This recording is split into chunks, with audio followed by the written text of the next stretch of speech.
Well, thank you very much. It's really a pleasure to be here, to be back at this school, remembering some of the early days and the many connections between Teach and this school and the wonderful development and evolution of it. And also, lovely to be part of this conference. When I started in the field of autism and university field, my mother always gave me two pieces of advice when I was going to give a talk. One was, she was a very practical mother. I should always go to the bathroom before I gave my talk. And the second one is I should always make sure they schedule me between the two most boring speakers, because then I would sound a lot better. Kind of stuck on the speakers because they've all been so good today. My mother would be disappointed, but I did use the toilet, and thanks to Pat, I was much more effective today because I used the one on the end. So my mother would be proud that I am continuing to improve in that area. I was going to start by talking about my experiences with adolescents, because that's really where I started in the field of autism. But for so many people here have used structured teaching and have used some of the ideas of the TEACH program. I thought I'd even go back one step further to where that program actually started and how the initial elements got put together, because over the years, sometimes that history's been distorted, and usually doesn't bother me, but at least the people here who've been using it so effectively and so loyally, I thought you would want to know about some of those days. I actually started my involvement. I think I've been one of the most fortunate people on the planet, because I've had two wonderful mentors, and one was Eric Schopler, who's very well known to many of you. But one you might not have known, who was actually a mentor to Eric and then also to me, was the first person who introduced me to the field of psychology and actually to the field of autism. And he was the pioneer of what he would have called cognitive social learning theory, and he's Al Bandura, still alive and very, very active.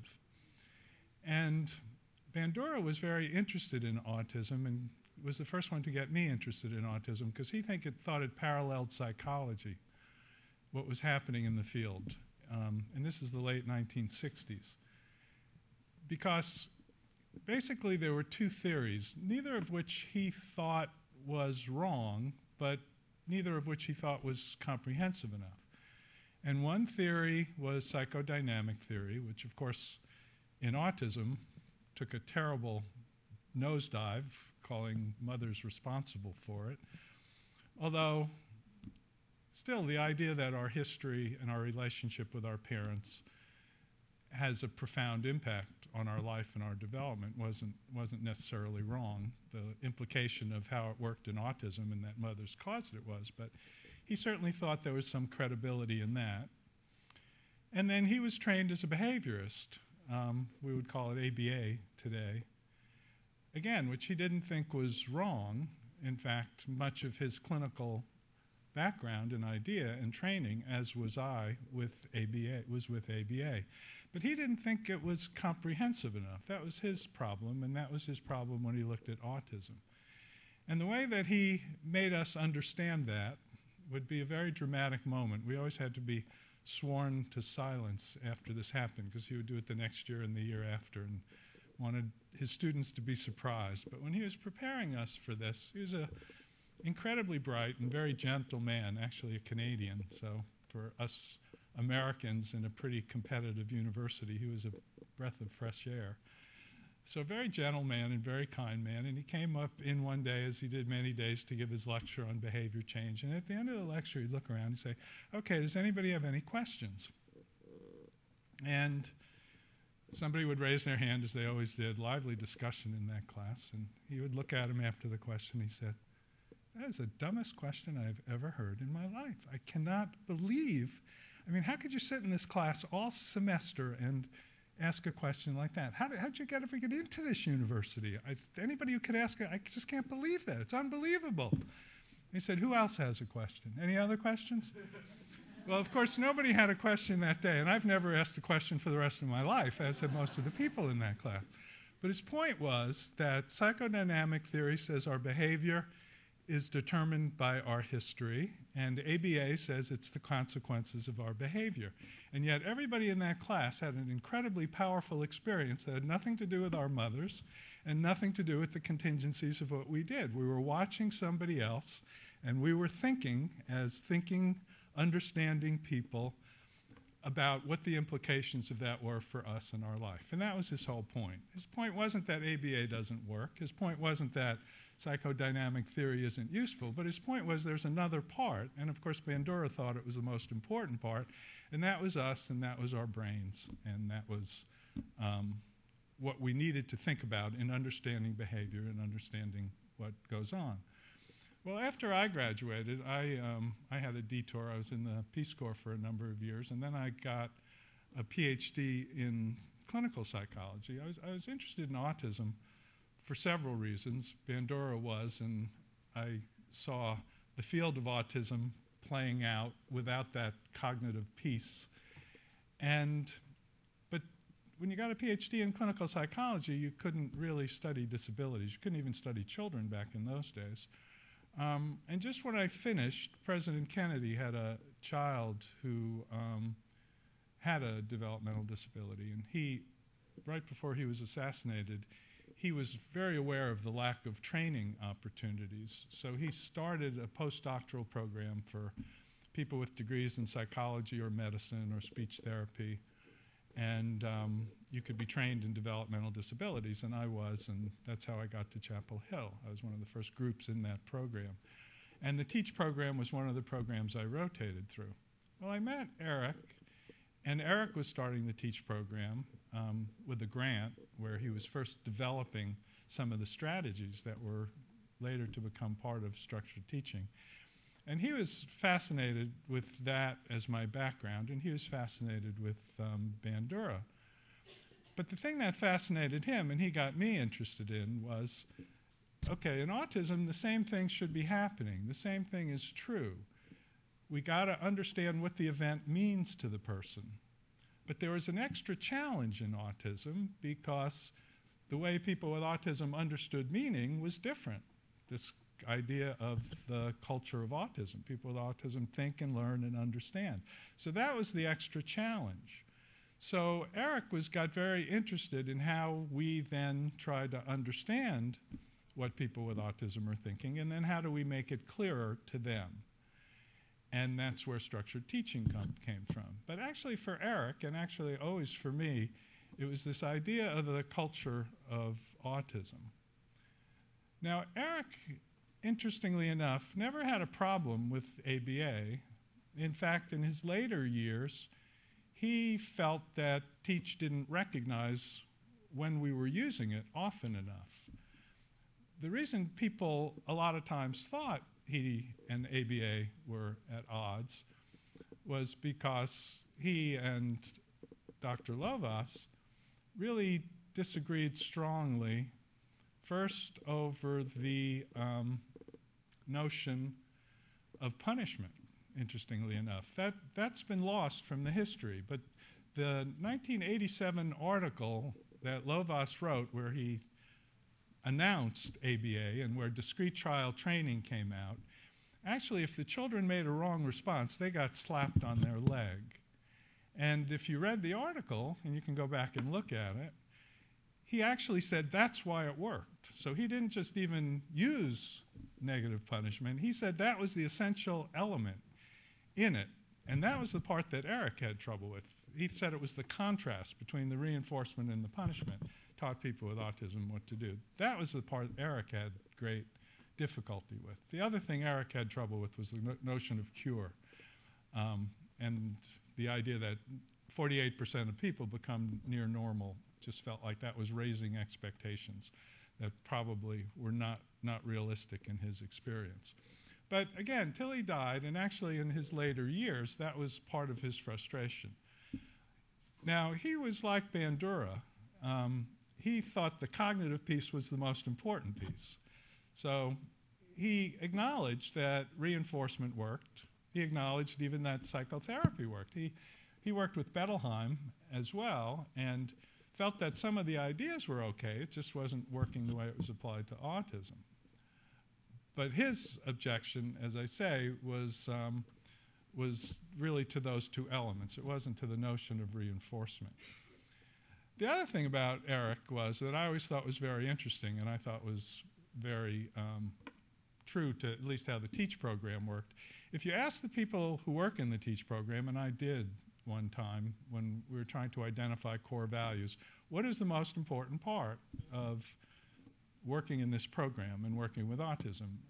Overwhelmingly, their choice is it's about autism. It's about understanding autism. It's about getting it.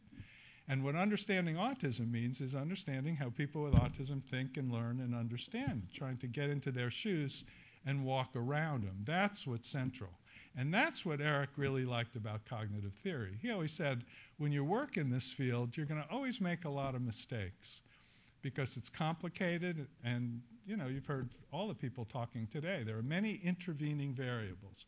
But if your focus is the person with autism, then you're never going to be far off. If your focus is on a theory, like psychodynamic theory or ABA, you'll be right sometimes, but when you're wrong, you're going to be looking at the wrong thing. You're going to be worrying too much about the reinforcements or too much about the history and not enough about the person. So that's why I think the cognitive part was the most important part to him. For me, it was the most important part because I had that experience one day.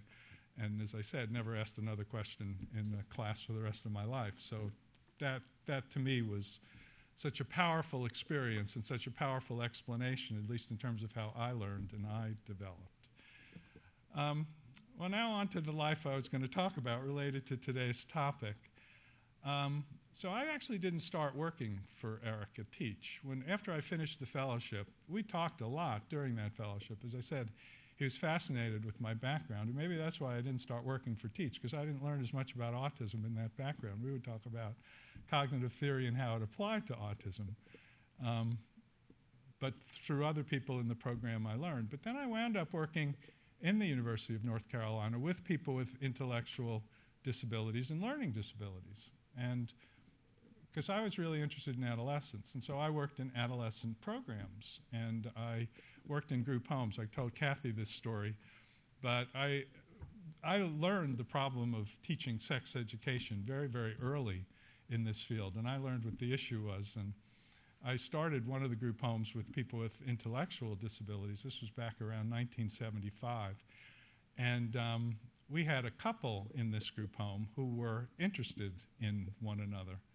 They were interested. We were terrified because, I mean, here it is 30 years later, and you know how much little, 40 years later almost, how little we know about this. You can imagine what it was like in 1975. The idea that people with disabilities even thought of sex hadn't occurred to any of us.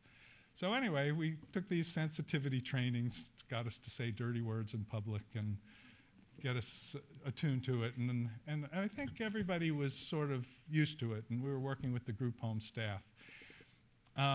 And then one night, the word comes out the next morning that the young man had snuck into the room of the young woman. This group home was co-ed, and they had had sex. And now what were we going to do about it?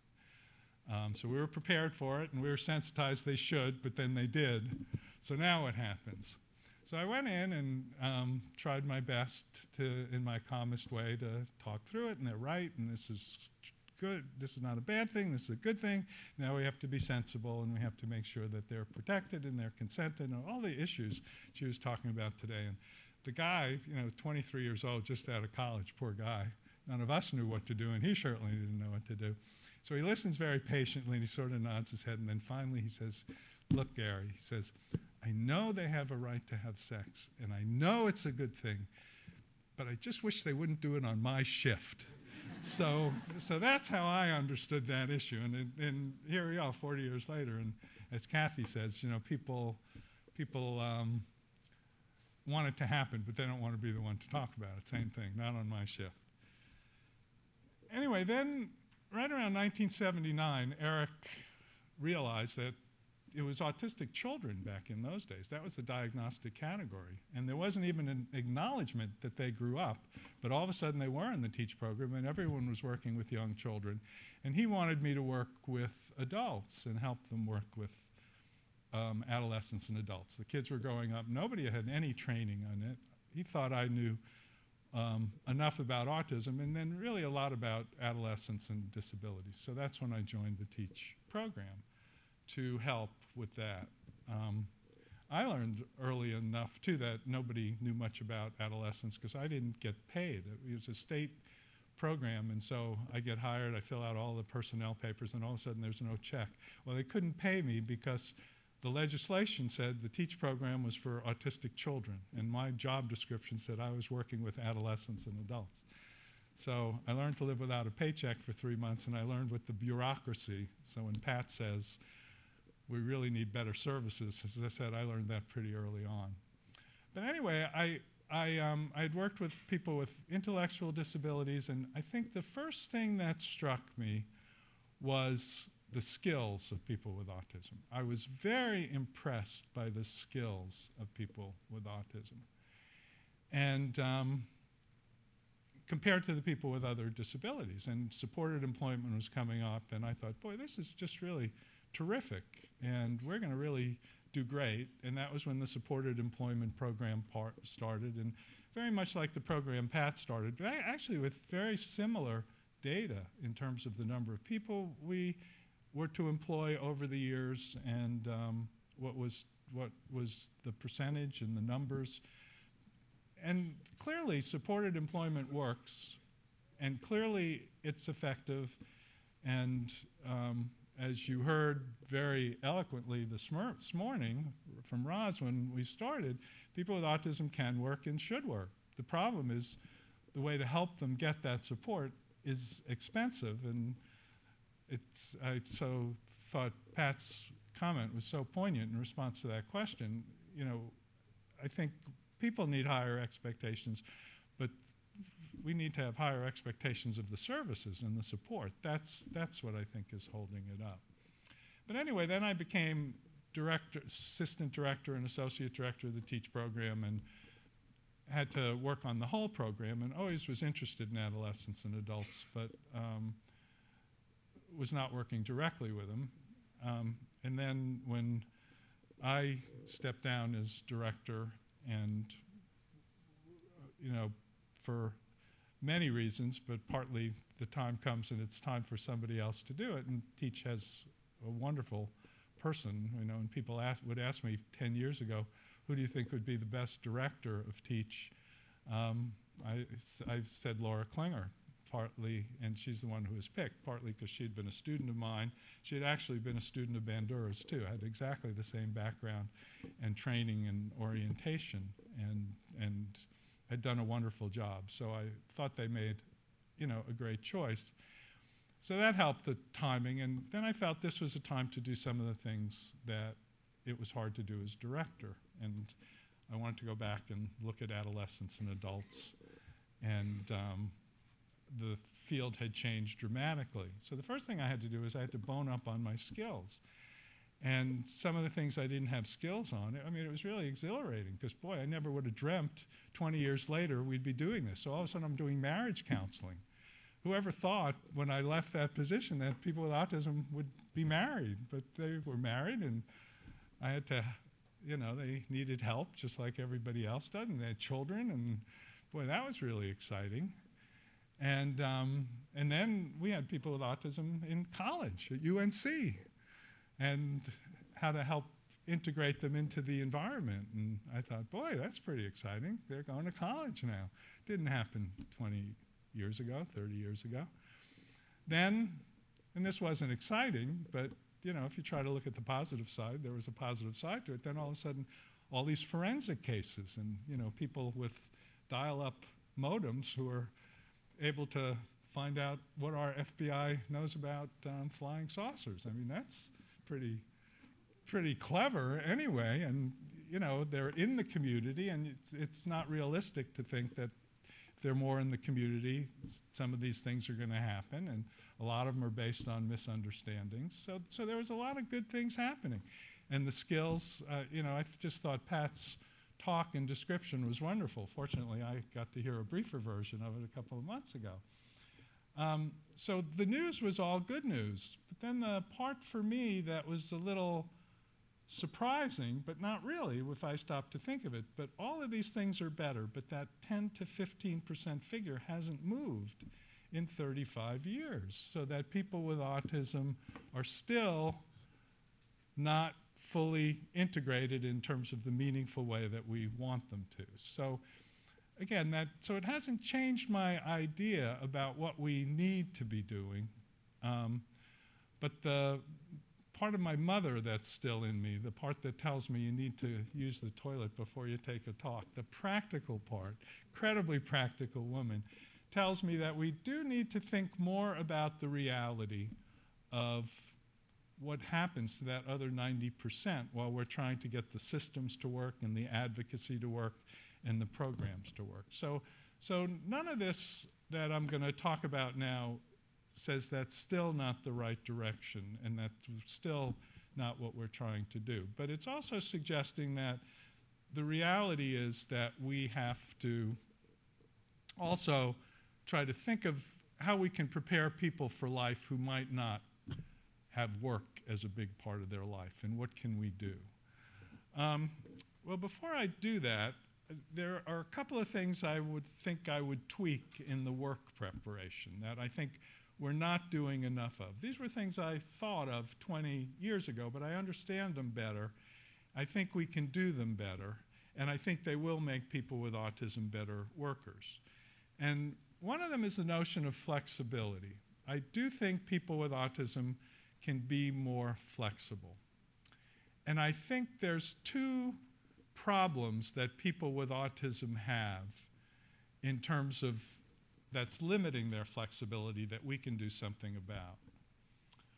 One of the things is that I think that people with autism are more rigid than they need to be if we don't make what I think is structured teaching is all about, that important first step in helping them make sense out of the world. I mean, the idea of this cognitive approach is that it's all about meaning and understanding, and people with autism skills are not with integrating and understanding. I mean, Roz did such a wonderful job at the beginning of her talk in how the world comes at her so fast, and it's hard for her to pick up the pieces and put them together. And a lot of people with autism have that problem. They don't have the skills of her. By the way, part of being here is also the great privilege to finally hear you in person, Roz, because I've been privileged to be in this country a long time, and you and the Prime Minister are the names I've heard the most that I have not yet seen in person. So now it's only the Prime Minister to go. So now I can tell people I still haven't met him, but I have met her. Again, and I see why everybody was so excited about that, because a wonderful way of being able to communicate how many things she knows and how smart she is and insightful she is. And by the way, how fast she talks. You're right, you and Temple are the fastest talking people I've ever heard, but you can make sense. But how some other things that the rest of us find very natural and very intuitive are hard for people with autism to put together. And Temple actually taught me this, is when she can't figure stuff out, she goes back to her memory. And that's where the rigidity comes from, I think. It's that people with autism, when they don't understand it and they can't figure it out, then they have these fabulous memories. So they just think, okay, what did I do before? What did I do the last time that happened? So if you have the schedule and you teach a person with autism what the schedule means, and they understand that, and then you change the schedule, they're not frightened about that because they know what's happening. But if they don't know what the schedule means and they don't know what's happening, then they're terrified, just like you and I would be, because they don't know what to expect, because that's the second problem. The second problem is uncertainty is very hard for all of us, but especially for people with autism, because they can't always use their skills to predict what's going to happen in the future. so that they then go by their memory, and that's where they become rigid. They do exactly what they did before, because the other thing that sometimes is hard for people with autism, it's hard to generalize. It's hard to use their information from the past to predict what's going to happen in the future. So the schedule, if they understand it and it's meaningful, that tells them what's going to happen. If not, then it's got to be like it was before. So that making sure these schedules are meaningful, making sure these schedules make sense, making sure they understand them, that helps them predict what's going to happen. And then that makes change not so scary or frightening, because if it's going to change, then we teach them how to change the schedule. The other reason, by the way, I think that if they don't understand and they can't use the schedule, I think that, again, I think it's not change. I think sometimes people misunderstand it. I don't think it's change that's so difficult for people with autism. I think it's the uncertainty part. And change often brings uncertainty, because their memory is really good. If you don't change things, they'll remember what it was and they're prepared. I learned this in a situation. We had a young man in one of the early group homes, and his mother moved to another state. And he was a challenging young man, and he needed a lot of predictability. And his mother knew never to change anything in the house. That's how you survived with him. And then when she moved, you know, the most exciting thing in his life was going home on Thanksgiving, on Christmas, was going home Christmas time. And she didn't want the group home to have trouble with this unpredictability, because her schedule was very variable. So when she called, she didn't want him to have to change. So when she called the group home, and he would always say, start now. He starts. He says, when am I coming home? When are you picking me up? And she would say, well, I'll pick you up on Thursday around 2 o'clock, but if I can't, if I go get off from work, Kirsten will pick you up Friday at 4 o'clock. But if Kirsten can't come, he has another sister, Ellen will come Wednesday at 2 o'clock. So he would go, Mother comes Thursday at 3 o'clock, Kirsten goes Friday, Mother comes, ah, and he screams, and he would be having a tantrum for the next 2 or 3 days, and then he'd call her back, and the same thing would repeat herself. And we had a lot of staff meetings over that. It's a tough issue for us. And finally, one member of my staff said, you know, I just can't stand this anymore. And I think the change is not his problem. I think the problem is we're taking him because he wants to know, and now we're making it worse. So she suggested, let's just tell him Mother's going to pick him up at Thursday at 2:12 and 13 seconds and write it down on his calendar. And then when we know it's going to be different, we cross it off and we write the right time. So he is never uncertain. He always knows what we know.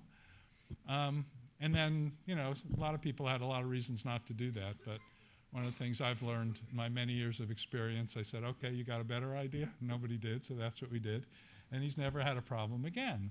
That was a really glaring example. It's all about that. So in terms of the schedules, for me, the thing you want to do is, first of all, they've got to understand the schedule. It's got to make sense. You've got to use it.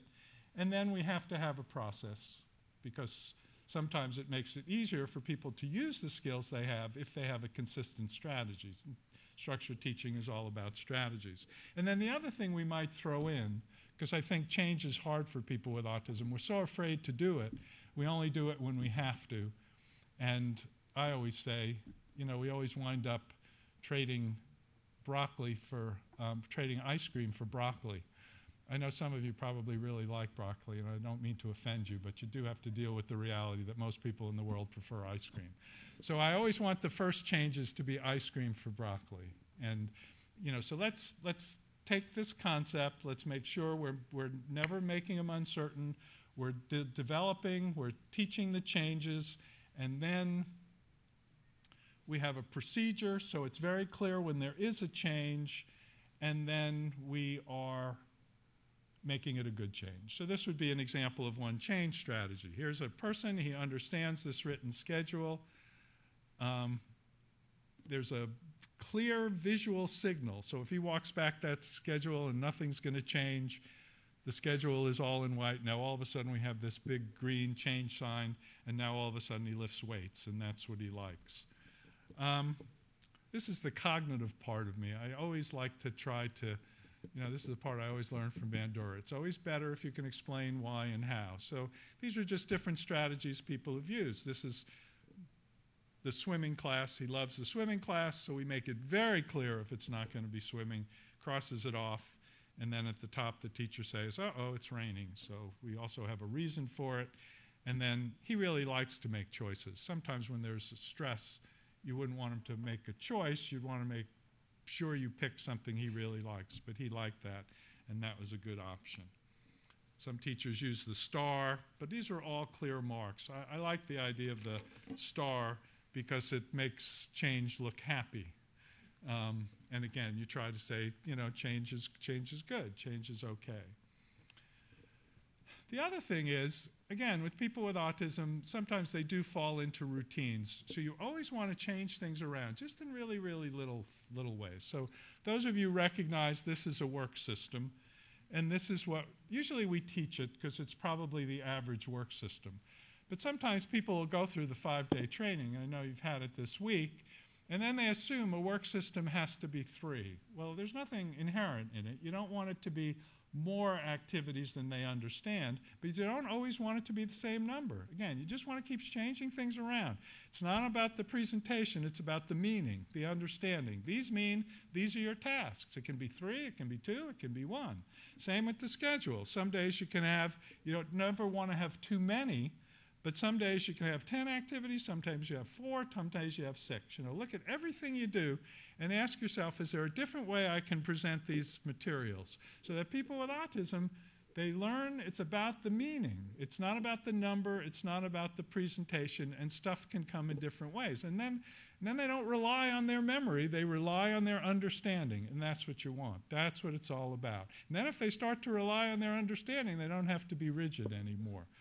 You just have to make that extra effort to make sure they understand, and then just to be flexible. Just do it as many different ways as you can. So, you know, there are work systems with 6 activities, with 10 activities, with 1 activity, and as long as it doesn't exceed their capacity. The other thing, and I think these are the most powerful activities, I love these activities, I think you present different materials, same materials with different activities with the materials. So in other words, you have 2-dimensional, 3-dimensional materials, real easy skill relative for most people with autism. They're very good at sorting, but you got to sort on different dimensions. So these are different colors, but they're also different kinds of bugs. We like to use materials that are interesting to people with autism, and they like bugs sometimes. So you take the same set of materials. Usually you don't take them apart and then give it back, but you buy 4 sets of them. And so first they take this task and they sort by color. Then they have the very same materials, but now they have to sort by bugs. Again, it's not about a routine, it's not rigid, you're just giving them different variations. Maybe these bugs are big and small, then you have to do big and small. Maybe these bugs are of different materials, but you want to, again, teach them. It's all about the meaning. It's all about understanding what you're supposed to do. It's all about looking at the instructions. And I'm going to show you this too, because this is what you're trying to lead up to. This is my favorite slide in the whole wide world, and this is what it's all about. And I learned this early when I was my first supported employment case. This was in 1979. When I first came to teach and I was going to apply the wisdom from intellectual disabilities. Part of their wisdom was that you always, and this is really where part 2 of structured teaching evolved from, you always, the way to teach people is through functional skills. So what we were doing with intellectually disabled people were, you got to teach them the job before they go out. So the transition program in high school is that you teach them to do the job, and then when they go out into the world, they're ready. The problem with high school is we're making them make jumps that are too big. So I had a student who wanted to do a master's degree training somebody for supported employment. So she went to McDonald's. You might not realize, but as well as making the worst and unhealthiest hamburgers in the world, they're also the biggest employers of people with autism spectrum disorders. of people with disabilities. They don't employ a lot of people with autism spectrum disorders because it's a very busy place. And also, you've got to make a lot of judgments as to when to switch. Don't lean clean. You have to decide when they don't need you. Sometimes those things are hard for people with autism. They can do a lot of different things on the job, but it's got to be more, it's got to be less crowded and less overstimulating when they make that decision to switch.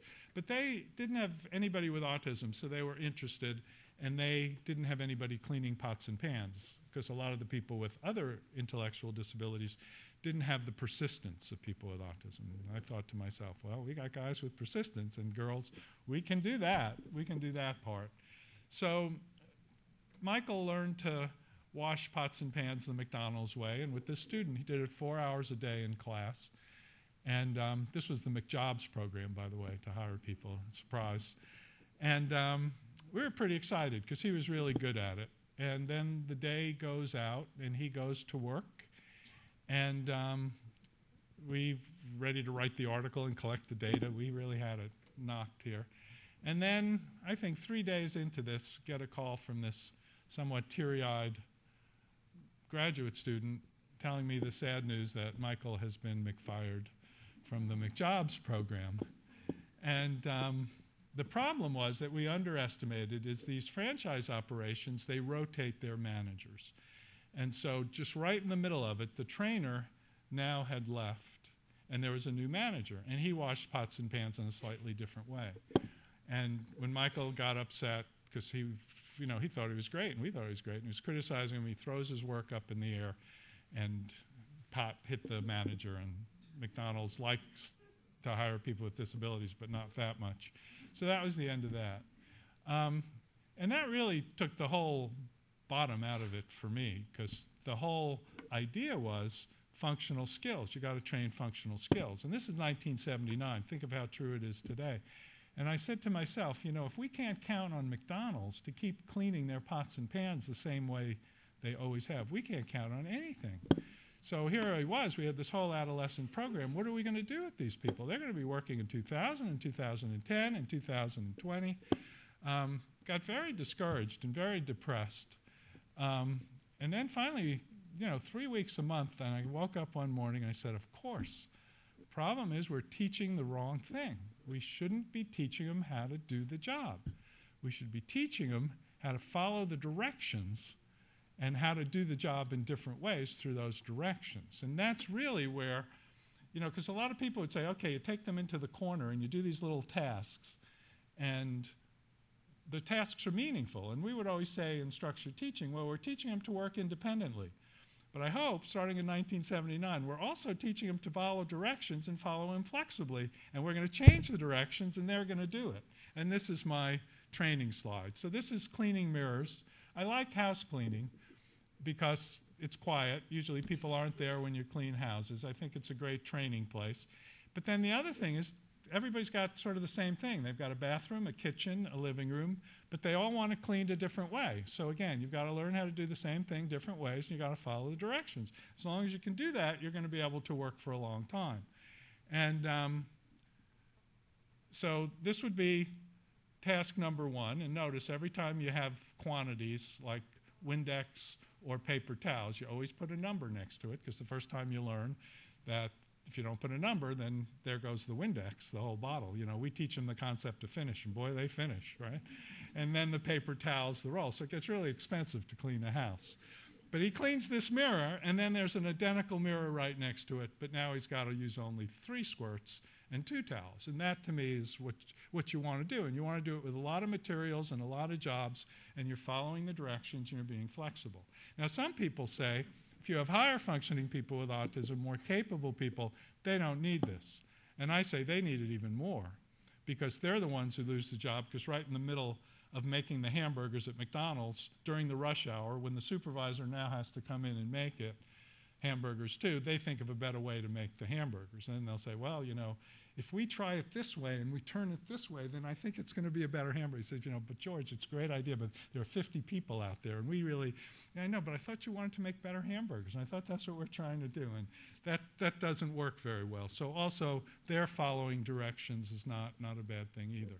The second thing is generalization, and just taking that more further. You know, Temple, again, initiated the concept for me that typical people, we work on prototypes, whereas people with autism, they work on single details. And I don't know if you saw that video, the movie on Temple, but if you didn't, it, I think, does a really good job. So did Temple. I think it does a really good job in showing you how Temple thinks visually, but also how she figures things out. And they use shoes as one example in the movie. You know, the way a typical person knows what a shoe is we take prototypic characteristics. It's got laces, we put it on our feet, it's got a certain shape. So we only have to see one or two shoes, and then we can identify strange shoes. Temple talks about shoes, she talks about church steeples, and the way she does it is she just has to see a lot of them, because we go from general to specific. She would say she goes from specific to general. So that's why generalization is hard. It's not that she can't generalize, it's we never give her enough practice actually doing it in different ways in different places. So like with the schedule, if we want the schedule to be powerful, and I was showing you how to use a schedule, say on your iPod, I would say, okay, here it is. Now you can use it anyway. And you've got the basic principles, so you would do it. With people with autism, you got to teach them to use it here, then you take them to the state park, you teach them to use it there, you practice it in this context, you practice it with me, you practice it with their mother, you practice it with somebody else. And then when they get a finite number of practices, then they get it, then they understand it. I figured this out one day when I thought I was going to generalize with social skills training. And I thought, okay, because the great problem with social skills training, people do it, they do very creative things, it never generalizes. So what I decided one day is, okay, we're only going to take 3 things and we're going to practice them 100 times this day. So we had 5 people, we had 3 college students, 3 things we practiced: greeting people. Look at them, say hello, shake their hand. Hello, how are you? Shake their hand. So we practiced it 110 times. We all watched it for an hour and over again. Okay, does everybody understand it? Yes. So you're going to do it? Yes. What are you going to do? Well, if you see a person, yes. If you see a person in the university, yes. Then we had a person stationed at the elevator, and everybody walks out of the group, walks in the elevator, nobody looks at him. Nobody shakes his hand, nobody smiles. Because we didn't practice that. You know, if I just added that one thing and say, okay, we have somebody at the elevator, now practice at the elevator. Now go upstairs and practice upstairs. Now go.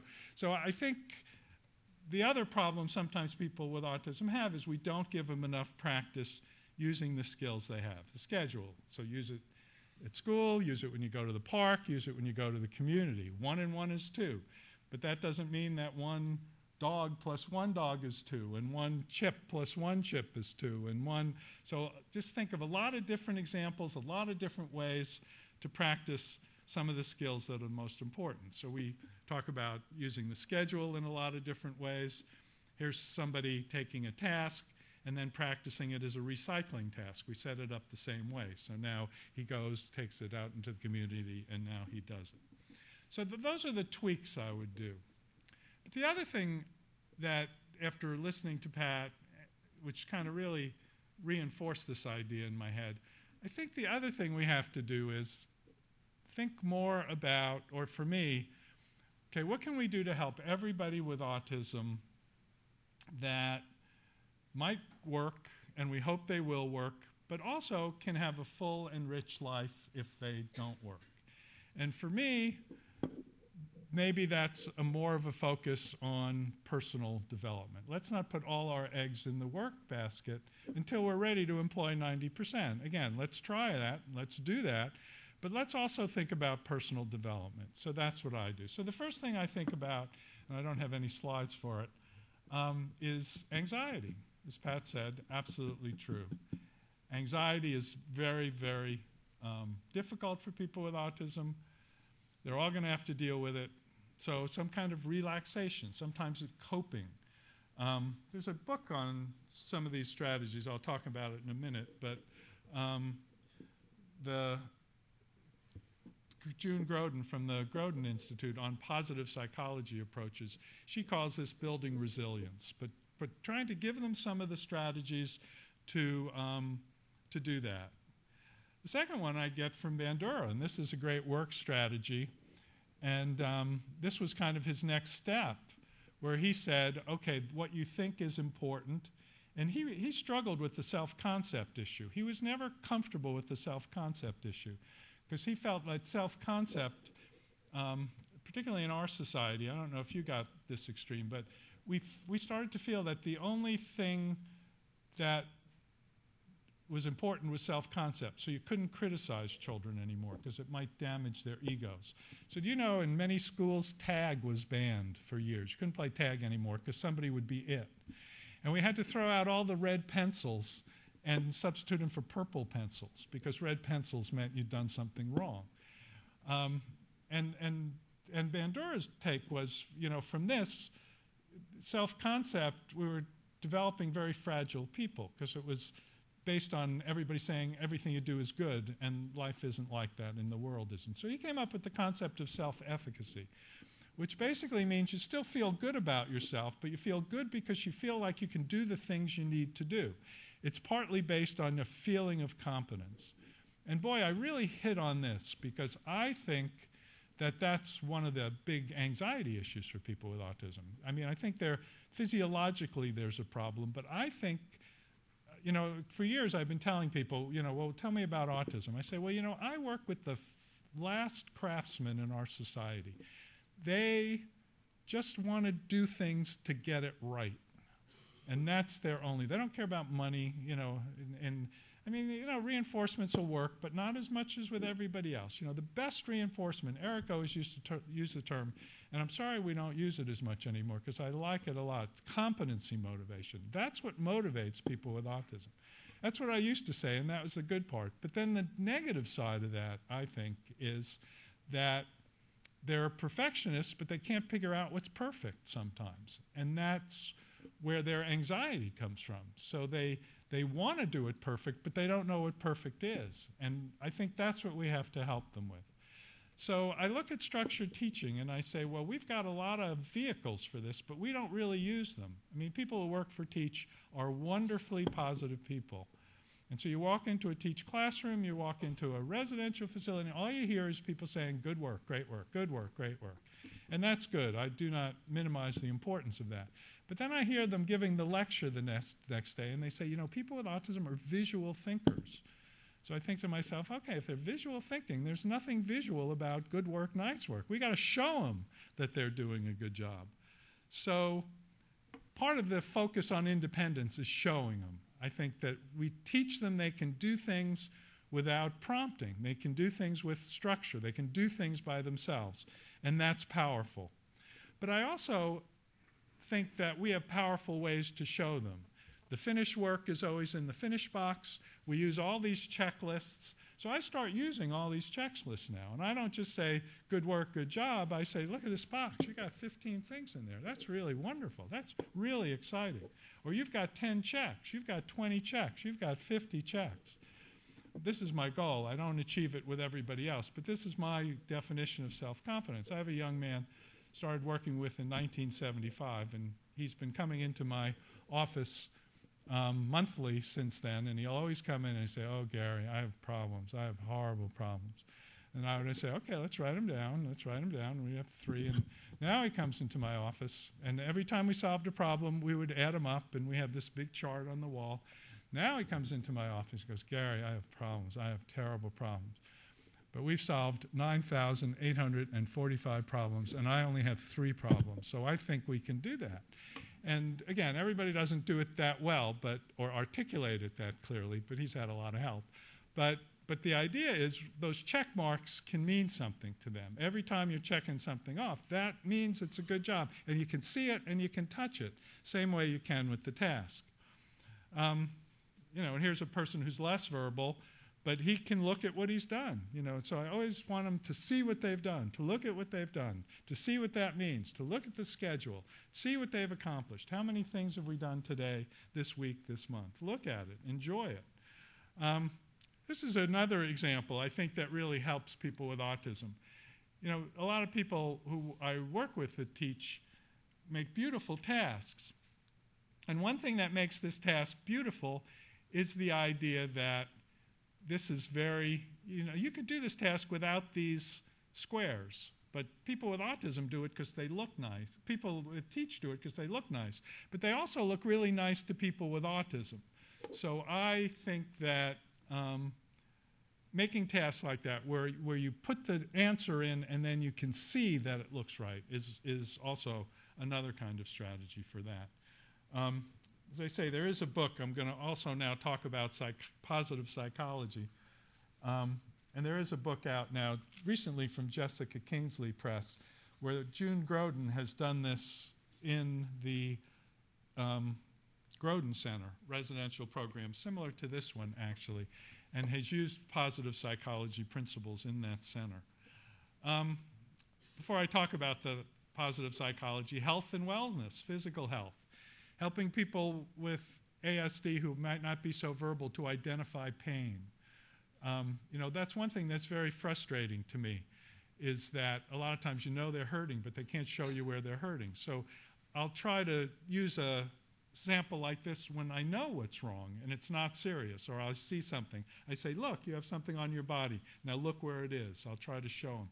Teach them to be able to identify pain. Using other wellness things. There's people who use massage and yoga and report that is useful. Some people go shopping for mental health. Why don't we try that with some people with autism?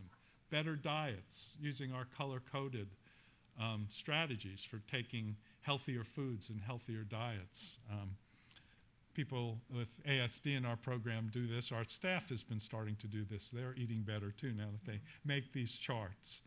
The other thing that has occurred to me is that I think part of the depression comes from the life situation of people with autism, but I think part of their depression also comes from the fact that they conceptualize and see and think about negative things much more than positive things. And two arguments for why this occurs, and I think they're both true. One argument is the fact that positive things are more, negative things are more clear. They're more concrete. Blood. Why do they watch Emergency rather than Friends? Because you see blood, you hear ambulances, you know it's happening. Friends, you're nodding, you're smiling, much subtler. The other argument people will have is, now they're saying, Temple has talked about this, that one of the ways they're identifying young children is through larger heads, and the part of the brain that's larger is the amygdala. And the amygdala is the part of the brain that identifies danger. So that's kind of the part that's looking for negative things, looking for problems, looking for conspiracies. And the part of the brain that more processes reinforcement and positive things is maybe less developed. And the field of positive psychology, which she draws upon, really looks at it looks at what people who are happy do, and people who are happy focus more on happy things and focus more on positive things. And that can very often be a cognitive behavioral strategy for typical people. But I think for people with autism, we have to help them conceptualize positive things more. They don't do it as much. So, part of it is by incorporating their narrow interests, and I really love Tim's comparison to that as hobbies. I always liked before this Clara Park, because she always used to call them enthusiasms. I never liked obsessions, but now hobbies as well. So if they like string, incorporate it in your activities or make it the reinforcement. If they like to flush things down toilets, I always love this shoebox task. Then, and that's why Ron made this, because 25 years of teaching preschool, he saw them flush everything down the toilet imaginable. So why not give them a task where they can look at it and you don't have to pay the plumber? I've used this book a lot. This is a student of Bandura's who has taken the self-efficacy, and it's a great program for people with autism. It's great because she has rating scales for each thing. One of the things that I struggle with people with autism is it's hard to convince them that happiness does not consist of getting married or winning the lottery. I'm not married, I'm 29 years old, I'll never be happy. And, you know, really, and this is what the data shows, happiness consists more in small conveniences or pleasures that occur every day than in great pieces of good fortune that happen but seldom. And that's true. And in fact, if you look at the data that she compiles, happiness, getting married only buys you about 7 months. Doesn't mean that you can't be happy after that, but the point is if you're not happy before you get married, unless happiness also gives you more, it's about 7 months. You're better off trying to win the lottery. That gets you 9 months. But these big things really don't. By the way, if anybody else would like to sign up for this too, I've volunteered to be in the study of winning the lottery because I think I could be happy for more than 9 months with $28 million. Any of the rest of you would like to join. But anyway, but the data does point to the fact that it is these little things and these little moments. So what I like about this, I can never convince people with autism of this, but she's got a rating scale, and she's got 17 categories. You pick the categories you want to work on. They like that choice. And then you can actually see your progress, and has really, really nice activities. The book was not made for people with autism, but we've had a lot of success with it. Some of the categories that work the most is best, I think, is she has one that's cultivate optimism. And that's, again, see the positive part. Every time a person with autism comes in and says, "That's George Jones, he's a terrible person and I can't," you know, now the rule is every time they can tell me any negative things they want, but for every negative thing we've got to think of 4 positive ones. But he has pretty hair, and he once gave me something. So again, trying to point out positive things. Going through the schedule at the beginning of the day, what are you looking forward to today? What's going to be your favorite activity? At the end of the day, well, was that good? Did you have any surprises? What did you like today that you didn't expect? Why did you like it? What's similar that you might like? And then doing that, I particularly like to do it with typical peers, because then you get a lot of models for what's nice and what's good in the world, and what did I like, and why did I like it, and what might I do that I might enjoy as much. Interesting, for typical people and for my experience with people with autism spectrum disorders, writing letters and expressing gratitude is one of the most effective strategies. So even the most negative person with autism will think about somebody in their life who is wonderful. And it's a great way of thinking of wonderful things. And it's also a nice thing to do. Since I've been teaching this, you know, I write back, like to Bandura, I write back letters to people who I'm distant from, and you know, and you do. It makes you think very, very positive. These are people who positively impacted you, and it inspires you, and it makes you think about it, and it does that for people with autism as well. So doing it in a lot of different forms. This would be an example of a level young man we work with writing to his instructor, "I appreciate your approval of my flexible work schedule. Your idea for me to work from 8 to 6 Monday through Thursday does play to my strengths and will help me to be an even more productive employee in the future. I'll not have to use as much vacation time or sick leave," and again, goes into a little more detail than we might, but you know, it's real, it's him. It's what helped him. Practicing acts of kindness. This actually really embarrassed me that I never thought of this in any of my social skills group. And one day when we're trying to plan our activities, I always let the groups plan them. A guy with ASD said, "You know, why don't we do something for the community?" And if you do structured teaching, it's great if you have older, more capable students, because they love to make materials for the autistic kids. They love to help other kids. Some children, you know, we have these area cleanups. And sometimes with groups with people with less language, you know, they like to clean up something that's meaningful. So we don't pick a street, we pick their school.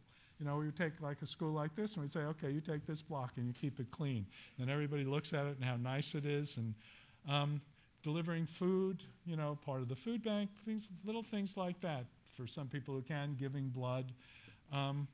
Helping other people is something, you know, makes us feel good and it makes them feel good too. And then nurturing social relationships, expressing admiration, appreciation, taking delight in others' achievements, you know. So we always have people talk about what they've done and what they've accomplished, and then helping people to get really excited about that. And then learning to forgive is one of the ones. And in this book, they have activities for all. You know, sometimes people with autism can't let it go. And so if they're learning to forgive somebody and they can't let it go, every time that comes out, they've got to give 4 positive ones. But I think it's a real nice program. Then I guess the other thing, and I'm running out of time, so I want to leave time for questions. I know it's the end of the day. But then the other thing I think of is when we're teaching something that's going to be important, like leisure activities, think about it as something that they might be able to do as part of a job, like what do they do during the break. But if they don't get a job, something they can do that's going to be really meaningful and useful. I mean, there are some people with autism, physical exercise is good for you. It's healthy. Many of us start the day by swimming or walking or running. So for a person with autism, maybe teaching them things they might do during a break on a job, but maybe also teaching them something they might do for the rest of their life, like walking or swimming, and something that they can do by themselves and teaching them to do by themselves. The other thing I think about, there's a lot of interest now in dogs in people with autism, partly because we can measure through cortisol, through the saliva, we can measure stress. And one of the things we find out, if people with autism see a dog, their stress level either goes through the roof or it actually goes down. They actually calm down.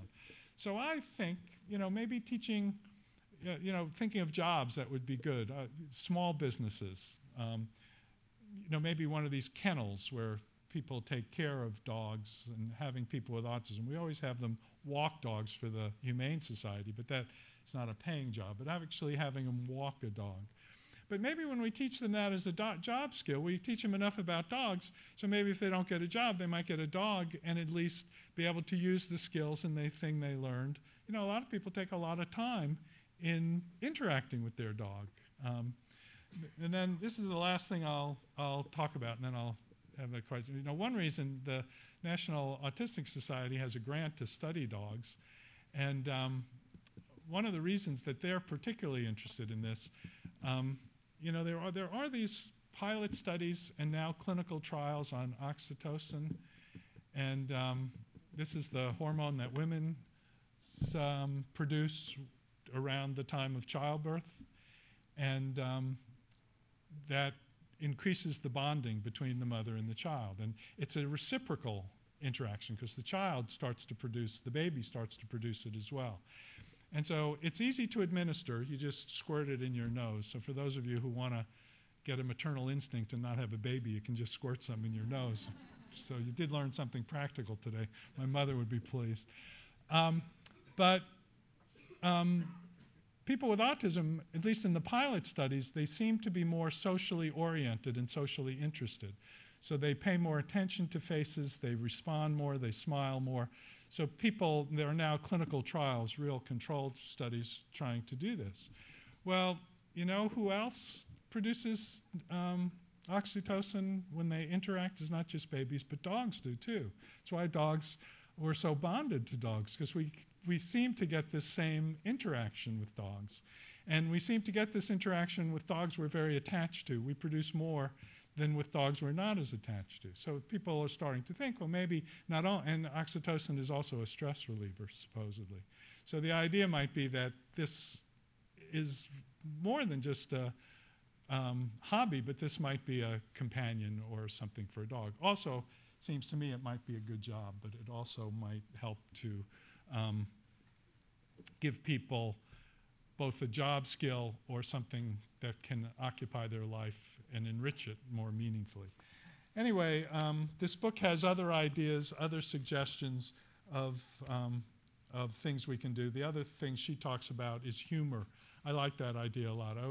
My favorite study I ever did was on jokes and what kind of jokes people with autism liked and how to teach humor and things like that. So she has some nice ideas, both for more capable people with autism and people with fewer cognitive skills. Okay, a couple of minutes for questions.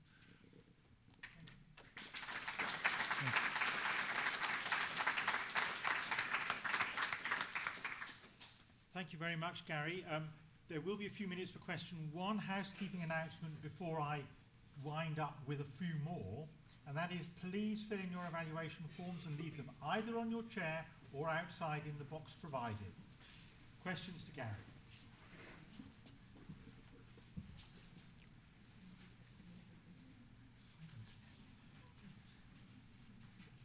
we've worn them out.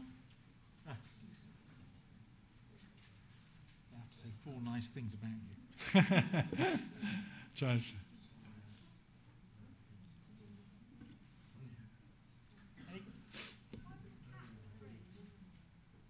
What? Oh, that was, I didn't have time to go over those. I can show you those. The cat, the elements of humor, and so it was surprised. But a mother pointed out to me, when you teach humor and you use this, you got to make sure that you say, it's a joke. It's a joke. I don't want to find my cat in the refrigerator tomorrow. So it's a joke. But yeah, I can show you those. The 3 categories I had was exaggeration, humor. So exaggerating, again, you have to be careful that somebody knows it's a joke. But, one of the ones is, okay, we're going to have snack and M&Ms for snack. And then you take the snacks and you cut the M&M in 18 pieces and you give them one little piece. And then Clara Park actually said that was the first thing Jesse did. So that.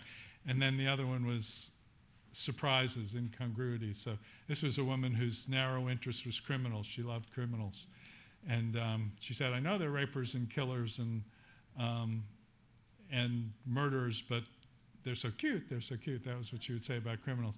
So she actually had a PowerPoint presentation when she was nervous that she could look. She always walked by post offices where we post our most wanted men. So she always walked by those post offices and looked at those pictures. So somebody made a PowerPoint, and then one day stuck a picture. I've worked with her 40 years, so I'm about the favorite person in the whole world. And then she then looks at that, and it doesn't matter how upset or tense she is, it always makes her laugh. She goes, oh, Gary's not a criminal, Gary's not a criminal. That's the other thing sometimes, some people with autism who can be very repetitive. If you get one good joke, it can last a long time. So this month lasted a long time with her.